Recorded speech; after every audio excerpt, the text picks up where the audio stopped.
Once upon a time, there lived a king who lost his queen, had his 2 sons stolen from him when they were just babes, and was left with his only daughter, Imogen. Soon after, the king remarried. His new wife had a son named Cloten from a previous marriage, whom she intended to wed to Imogen. Imogen, however, went behind the back of her father and stepmother to marry Posthumus Leonatus. And now we are left with the evil queen scheming, Imogen imprisoned, and Posthumus banished and on his way to Rome. When he arrives in Rome, Posthumus is greeted by his friends, Philario and Iachimo. As men often do, they boast with one another. Posthumus insists that no one is more beautiful, intelligent, and faithful as Imogen. Iachimo scoffs at this thought and proposes a bet. If he could seduce Imogen, he would win Posthumus's ring and his wife. Posthumus agrees and throws his ring, a gift from his wife, to Iachimo, sealing the bet. Meanwhile, the evil queen calls for a potion that would kill anyone who drank from it, but she is double-crossed. The potion will only make the drinker look dead for a time, stilling the breath and heart to almost nothing, but not harming the drinker.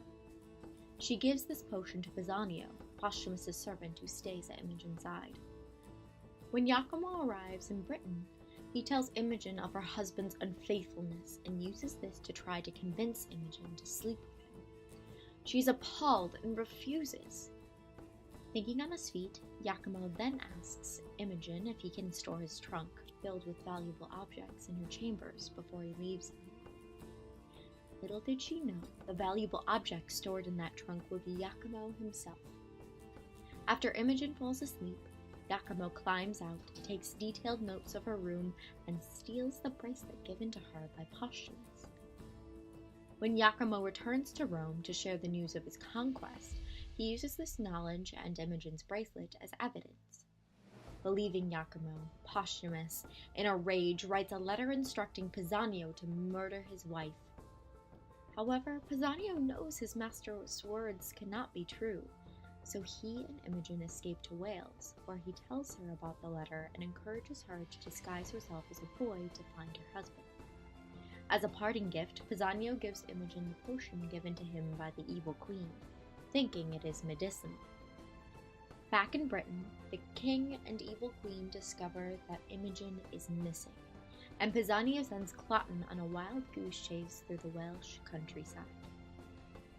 The king refuses to pay tribute to the Romans in exchange for the promise that they will not invade. And so, war is coming. Meanwhile, Imogen, disguised as a boy, stumbles across a cave and meets her long-lost brothers, Guiderius and Avaragus, unbeknownst to any of them.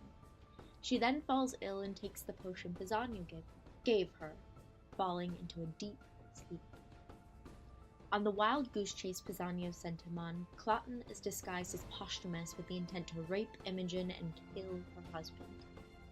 He encounters Guiderius and Avaragus and challenges them to a duel, but ends up with his head cut off. Guiderius and Avaragus find a seemingly dead Imogen and lay her body next to the headless Cloten.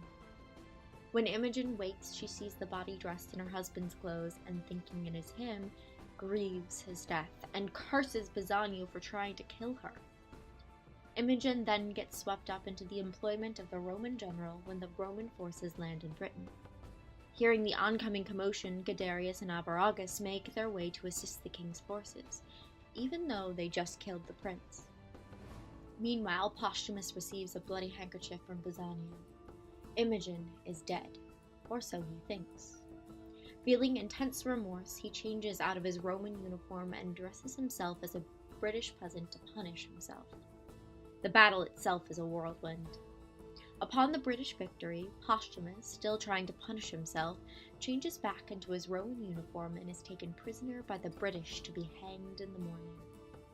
As he sleeps, spirits visit him. They plead with Jupiter for Posthumus's life and prosperity, and their wish is granted. In the morning, Posthumus is not hanged, and instead is taken before the king along with the rest of our cast of characters. The evil queen dies from a fever and confesses her scheming ways.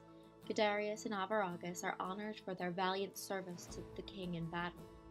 The Roman general pleads for Imogen's life, and when this wish is granted, The disguised Imogen asks Iachimo where he got his ring.